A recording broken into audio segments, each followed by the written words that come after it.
Hello ನನ್ನ ಆತ್ಮೀಯ ಸ್ನೇಹಿತರೆ, ಇವತ್ತು ಒಂದು ಪುಟ್ಟ ಸಂಗತಿಯೊಂದಿಗೆ ನಿಮ್ಮೊಂದಿಗೆ ಬಂದಿದ್ದೇನೆ.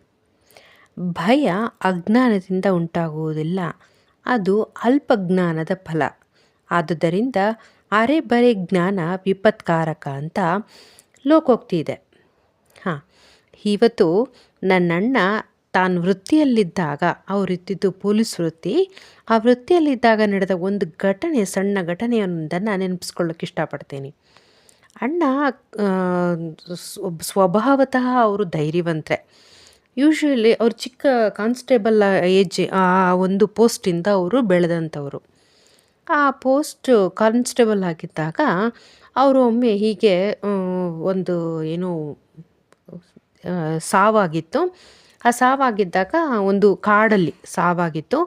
ಆ ಸಾವಾದಾಗ ಅಲ್ಲಿ ಅದನ್ನು ಕಾಯಬೇಕಿತ್ತು, ಆ ಒಂದು ಬಾಡಿನ ಕಾಯಬೇಕಾಗಿತ್ತು. ಆ ಸಂದರ್ಭದಲ್ಲಿ ಸಂಜೆ ಒಂದು 6:30-7 ಗಂಟೆ ಟೈಮಲ್ಲಿ ಎಲ್ಲ ಉನ್ನತ ಅಧಿಕಾರಿಗಳೆಲ್ಲ ಅವ್ರನ್ನ ಬಿಟ್ಟು ಹೊರಟು ಹೋದರು.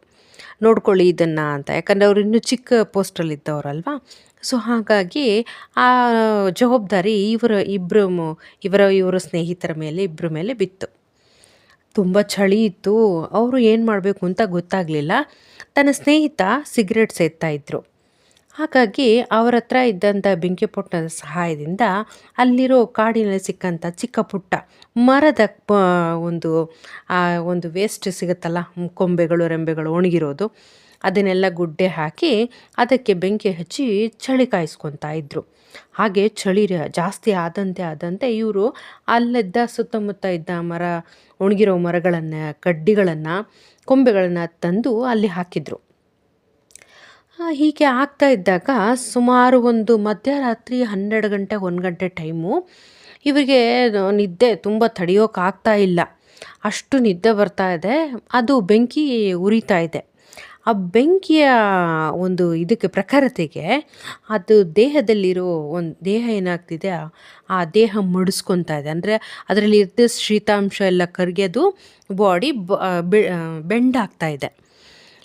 ಅವರು ಸ್ನೇಹಿತರಿದ್ರಲ್ಲ, ಅವ್ರ ಸ್ನೇಹಿತರು ತುಂಬ ಹೆದರಿಕೆ ಇರೋವಂಥ ಸ್ವಭಾವದವರು. ಅವ್ರು ಕೇಳಬೇಕೆ, ಶಿವಣ್ಣ, ಶಿವಮೂರ್ತಿ, ಅವ್ರ ಬಾಯಿಗೆ ಏನೇನೋ ಬರ್ತಾ ಇದೆ, ಹೆಸರುಗಳು ವಿಧವಾಗಿ ಕರಿತಾ ಇದ್ದಾರಂತೆ. ಅವರು ನೋಡೋ ಅಲ್ಲಿ ಹೆಣ ಎದ್ಬಿಡ್ತು ಕಣೋ, ಅಯ್ಯೋ ನಮ್ಮ ಕತೆ ಇನ್ನಾಯಿತು, ದೆವ್ವ ಆಗಿದೆ ಕಣೋ, ದೆವ್ವ ಕಣೋ, ಬಾರೋ ಹೋಗ್ಬಿಡೋಣ, ಓಡೋಗ್ಬಿಡೋಣ ಅಂತ ಹೇಳ್ತಿದ್ದಾರೆ ಭಯದಲ್ಲಿ. ಅವರಿಗೆ ಗೊತ್ತಾಗ್ತಿಲ್ಲ, ಆ ಕ್ಷಣಕ್ಕೆ ಅವ್ರಿಗೇನು ತೋಚ್ತಿಲ್ಲ. ಬಟ್ ಅವ್ರಿಗೆ ಅಲ್ಲಿ ನಡೀತಿರೋ ಸನ್ನಿವೇಶ ಅಷ್ಟೇ ಕಾಣಿಸ್ತಾ ಇದೆ. ಅಣ್ಣ ಸ್ವಲ್ಪ ಸಾಮಾನ್ಯ ಜ್ಞಾನವನ್ನು ಉಪಯೋಗಿಸಿ, ಸುಮ್ಮನೆ ಇರೋ, ಅದು ಬಿಸಿಗೆ ಆ ಥರ ಬೆಂಡಾಗ್ತಾ ಇದೆ, ಅದಕ್ಕೆ ಏನು ದೆವ್ವನೂ ಏನೂ ಅಲ್ಲ, ಅಥವಾ ಜೀವನೂ, ಅದಕ್ಕೇನು ಜೀವ ಬಂದಿಲ್ಲ ಅಂತ. ಹೀಗೆ ಅಣ್ಣ ಪ್ರತಿ ಸಾರಿ ಎಷ್ಟೋ ಸಂದರ್ಭಗಳಲ್ಲಿ ತಮ್ಮ ಸಮಯ ಪ್ರಜ್ಞೆಯನ್ನು ತೋರಿಸಿದ್ದುಂಟು. ನನಗೆ ಈ ಒಂದು ವಿಷಯನ ನಾವು ಯಾವಾಗಾದರೂ ಈ ದೆವ್ವಗಳ ಮೂವಿಗಳನ್ನೆಲ್ಲ ನೋಡಿದಾಗ ನಮಗೆ ಪದೇ ಈಗ ಸಂಗತಿಗಳನ್ನು ಹೇಳಿ ಅವರು ಆ ಸಂಗತಿ ನೆನೆಸ್ಕೊಂಡು ನಕ್ಕಿದ್ದುಂಟು, ಅಥವಾ ಅದನ್ನು ಮೆಲುಕು ಹಾಕ್ತಾಯಿದ್ರು. ಈ ಥರ ಎಷ್ಟೋ ಸಂಗತಿಗಳು ಅವ್ರ ಜೊತೆ ನಡೆದಿದೆ. ಅಂದರೆ ಅವ್ರ ಜೀವನದ ಅನುಭವಗಳನ್ನು ನಮ್ಮ ಜೊತೆ ಹಂಚಿಕೊಂಡು ನಮ್ಮ ಜೀವನವನ್ನು ಪಕ್ವವಾಗಿಸೋಲ್ಲಿ ಅವ್ರು ತುಂಬ ಪ್ರಯತ್ನ ಹಾಕ್ತಾಯಿದ್ರು. ಲೈಕ್ ಅವರೆಲ್ಲೂ ನಮ್ಮ ಮಕ್ಕಳಿಗೆ ಇದನ್ನು ಶೇರ್ ಮಾಡಬಾರ್ದು, ಆ ಥರ ಅವರಪ್ಪ ಆ ಥರ ಅವ್ರ ಭಾವನೆ ಇರಲಿಲ್ಲ.